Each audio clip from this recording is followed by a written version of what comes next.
आप देखते हो किसी के टांग कट गई, किसी का हाथ कट गया, किसी की आंखें फूट गई, कोई कोढ़ से पीड़ित है, किसी को कैंसर है, किसी की जिह्वा में कैंसर है, किसी के कहीं पर परेशानी है।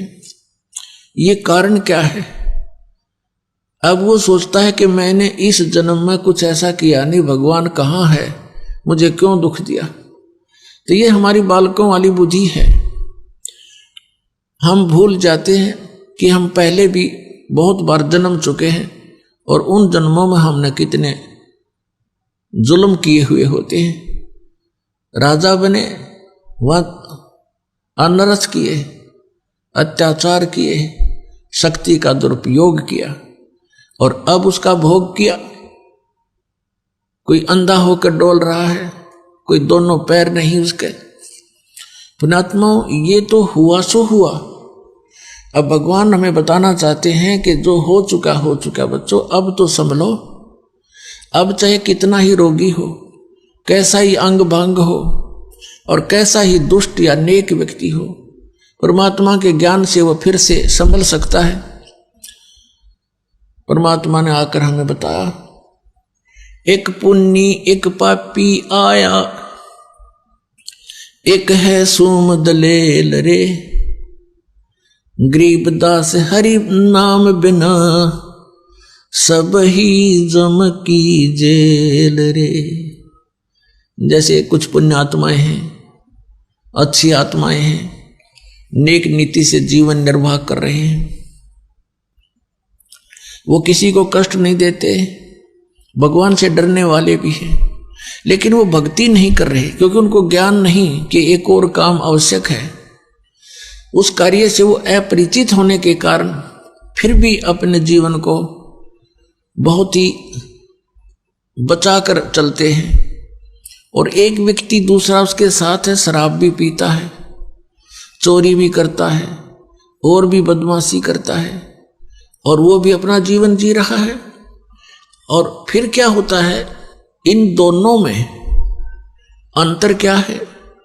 जनसाधारण तो ये कहेगा कि ये नेक आदमी तो बहुत अच्छा है और ये निकम्मा आदमी तो निकम्मा बहुत है, ये तो अंडरस्टूड है। लेकिन जब हम इस अध्यात्म ज्ञान से तोलेंगे, जितने वो अच्छे और बुरे हैं वो तो है ही हैं, लेकिन जीवन दोनों का ही व्यर्थ है। अब ये कैसे कि जैसे एक खेत है, जमीन है 1 एकड़, वो बा रखी है, संवार रखी है, उसमें घास फूस अड़ंगा है नहीं, खरपतवार से रहित है। और दूसरा किला है, उसमें झाड़ बोझड़े जंखाड़ नेरे उगे हुए हैं, कांटेदार झाड़ी है, कीकर बबूल जाम गया है। एक वो एकड़ जमीन है। यदि उस बाहे संवारे खेत में, एकड़ जमीन में बीज नहीं बोया तो दोनों एक जैसे हैं। उस बाहे संवारे का क्या लाभ हुआ जब बीज ना बोया था? वो भी उससे जैसा है, जैसा वो व्यर्थ है ऐसा ही वह व्यर्थ है। तो कहने का भाव ये है कि जब हम राम नाम का बीज बोवांगे, फिर वो अच्छा व्यक्ति तो अच्छा और गणा हो गया। और यदि उस झाड़ जंखाड़ उगे हुए निकम्मा व्यक्ति भी बुरे काम छोड़ के और परमात्मा के मार्ग पर लग जाता है, वो भी अच्छा हो जाएगा। उसको थोड़ा समय लग जाएगा। जैसे किसान जब उस खेत ने संवारना शुरू करता है तो उस बंजर जमीन में थोड़ा सा मेहनत ज्यादा करनी पड़ती है, वो पर संवार के छोड़ दिया करे, चाहे कितना मेहनत। ये दास समझो किसान है और आप जी के अंतःकरण ये खेत हैं।